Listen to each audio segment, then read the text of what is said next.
Bonjour à toutes et à tous, bienvenue sur Terrario, la chaîne des passionnés de terrariophilie, d'aquariophilie et observation d'animaux dans la nature.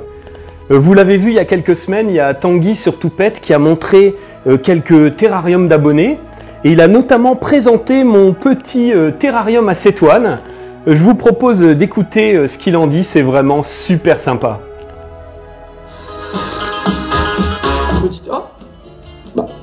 C'est pas mal ça, j'adore ça. On dirait un aquascaping un peu, tu vois, d'aquarium. D'ailleurs, le terrascaping, les gars, faut y aller, hein, parce que l'aquascaping, ils avancent au niveau aquascaping, terrascaping, j'ai l'impression qu'on est à la traîne. Là, le bac, il est trop beau, regardez. Sur le petit plateau tournant, pour faire une petite démonstration à 360, il y a les petites feuilles mortes. Ah, franchement, je trouve que ton bac, il est canon. Alors après, les gens diront, ouais, c'est trop simple, il a juste posé une racine et des trucs. Bah ouais, mais je trouve qu'il est très bien pensé. Regardez, il y a beaucoup de substrat derrière.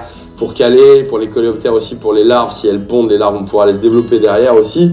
Donc ça c'est cool. Ah non, il est très bien pensé ton bac. Et j'adore, on a l'impression que c'est juste posé au hasard. Regardez comme ils sont beaux. Regardez comme elles sont belles les cétoines. Trop bien. Ah, ça me fait trop plaisir de voir ça. Franchement, je suis super fier qu'un expert comme lui l'ait trouvé aussi bien. Du coup, aujourd'hui, je vous propose de vous montrer comment réaliser ce petit terrarium pour cétoine.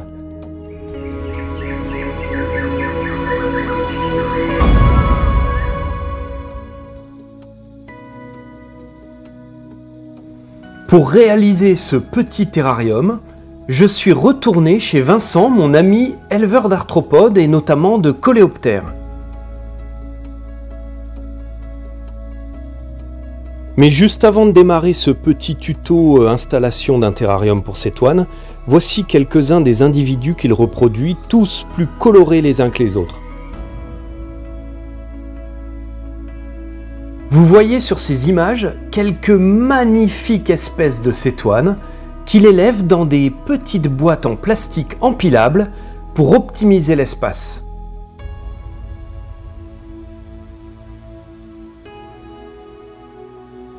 Mais aujourd'hui, plutôt qu'une petite boîte, je vais vous montrer qu'on peut recréer un superbe petit bout de forêt en terrarium pour l'élevage de ces coléoptères.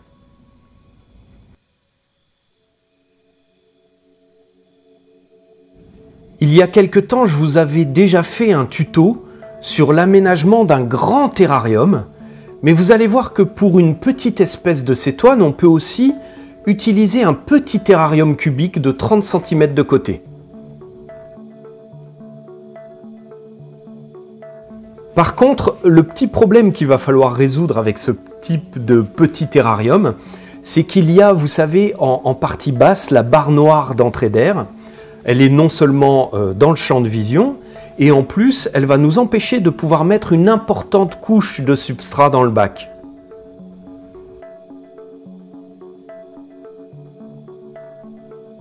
Mais vous allez voir qu'il y a des solutions. Allez, on va démarrer l'installation de ce petit terrarium pour cétoine. Pour résoudre le problème du champ de vision, comme je vous l'avais partagé dans mon live avec Annie, je vais appliquer ma petite astuce du plateau tournant pour avoir la phase d'observation principale sur une vitre pleine et conserver l'accès au terrarium par le côté. Pour ce qui est de la hauteur de substrat dans le terrarium sans obstruer l'entrée d'air, j'ai trouvé ici un morceau de bois creux et incurvé que je découpe pour le positionner au fond du terrarium de façon à pouvoir remplir l'arrière-plan de substrat. Je vais également découper quelques branches noueuses pour faire comme si elles grimpaient sur notre tronc.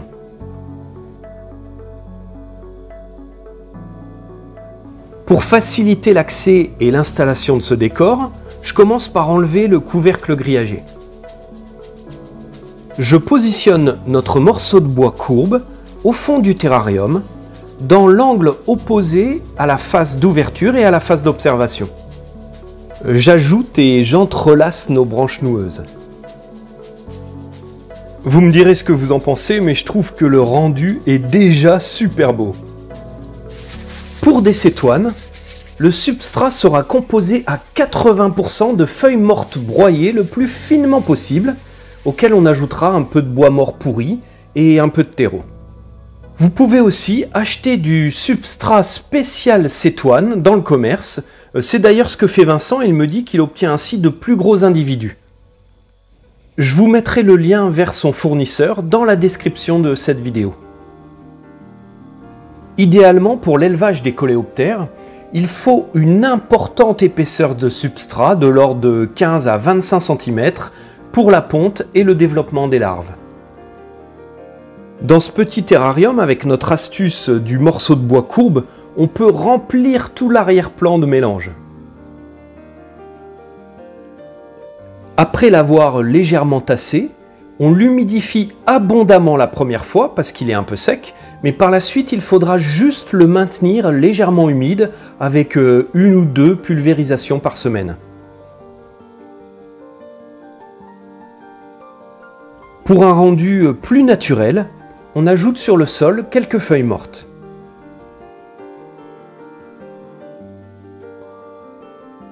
Pour apporter un peu de verdure, on complète avec un peu de mousse que l'on humidifiera cette fois tous les jours légèrement pour qu'elle reste bien verte.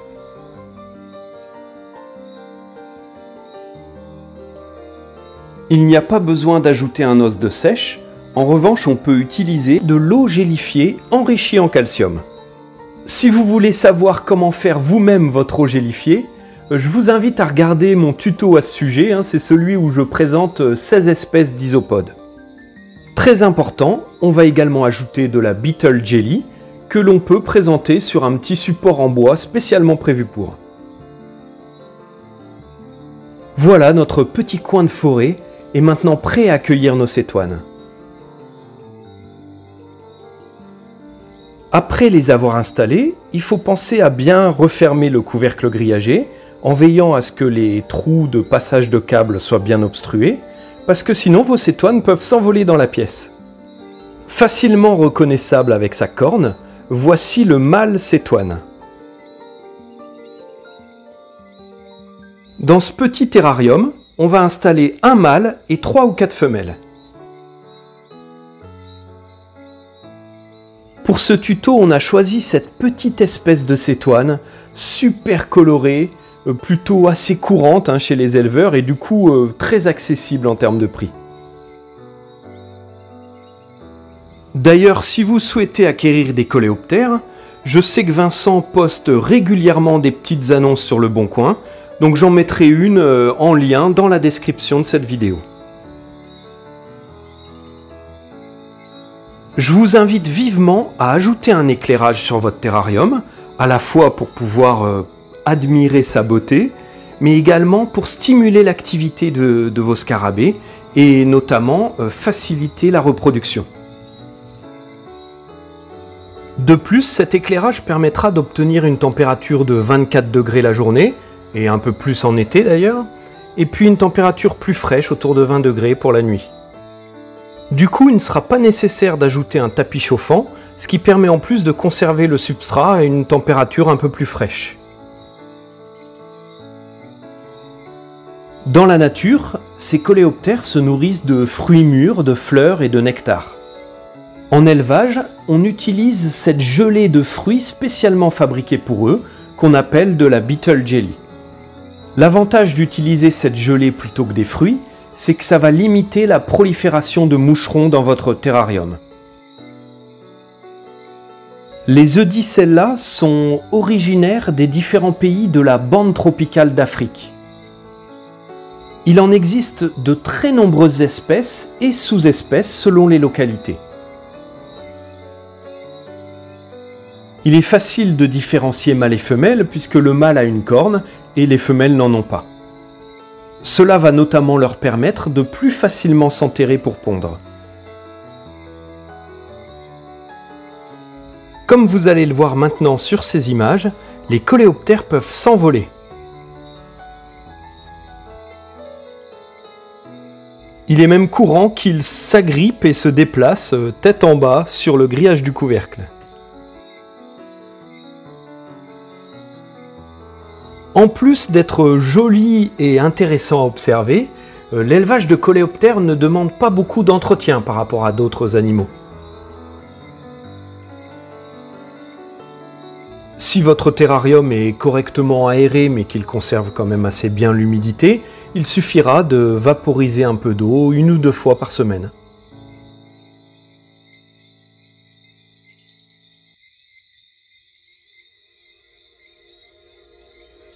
Au niveau de l'alimentation, pour la plupart des coléoptères adultes élevés en captivité, on les nourrira avec de la beetle jelly, cette gelée aux fruits et aux protéines.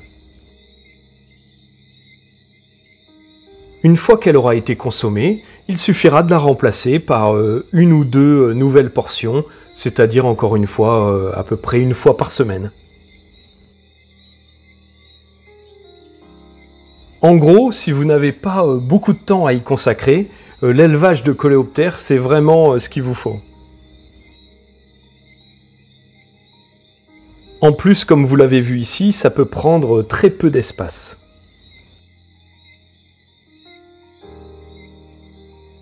Les informations que je vous donne ici dans ce tuto sont valables pour la plupart des cétoines classiques, mais après, en fonction des espèces, il peut y avoir bien sûr quelques spécificités. Par exemple, des gros cétoines auront besoin d'un plus gros volume. Il y a également certaines espèces qui vont manger davantage de bois mort, ou d'autres encore nécessiteront un apport en protéines, par exemple. En bref, comme d'habitude, il faudra bien vous renseigner sur l'espèce que vous souhaitez élever et reproduire. La reproduction de cette espèce ne pose pas non plus de difficultés particulières. La femelle commence à pondre à peu près 2 semaines après l'accouplement. Avec sa tête en forme de spatule, elle s'enterre profondément dans le substrat pour y déposer ses œufs.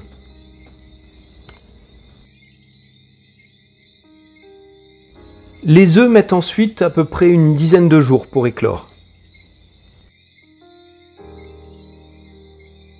Résultat, 3-4 semaines après l'installation du terrarium, on peut déjà commencer à trouver des larves dans le substrat. La plupart des éleveurs prélèvent les larves dans le substrat pour les élever dans des bacs à part. Mais vous pouvez aussi choisir de les laisser se développer dans le terrarium avec les adultes. Dans ce cas, il faudra toujours bien veiller à avoir suffisamment de substrat dans le bac pour que les larves puissent correctement se développer. Les larves vont progressivement grandir jusqu'à faire une coque qui donnera naissance à l'imago, c'est-à-dire le scarabée adulte. Le seul bémol avec les coléoptères, c'est que parfois le stade larvaire peut être très long. Autour d'1 an pour des cétoines, et parfois plusieurs années pour des gros coléoptères comme les dynastes que nous verrons la prochaine fois.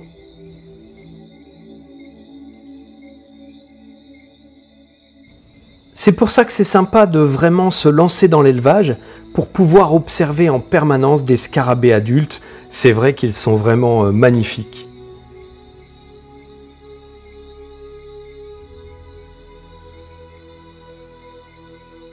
Voilà, j'espère que cette vidéo vous aura donné vous aussi envie de recréer votre petit morceau de forêt pour y élever des coléoptères.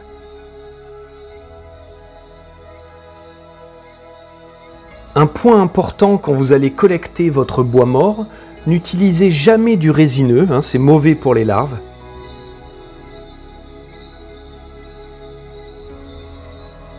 Pour éviter les parasites, je sais que certains décident de désinfecter les éléments de décor en les passant soit au four, soit au micro-ondes ou encore au congélateur.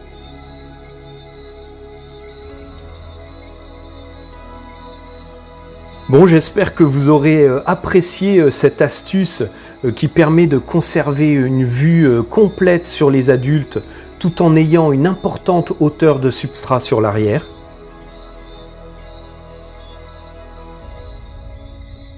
Et puis surtout, j'espère que vous aurez vraiment aimé ces images et puis l'aménagement de ce petit terrarium naturel.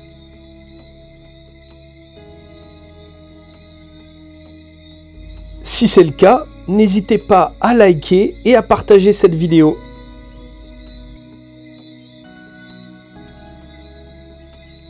Et puis, si vous souhaitez soutenir la chaîne et m'aider à la faire progresser, surtout n'hésitez plus, abonnez-vous, c'est gratuit.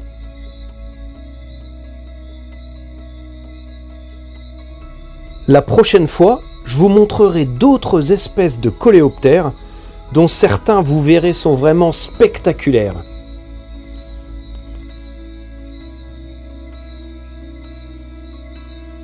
En attendant, je vous dis au revoir et à très bientôt.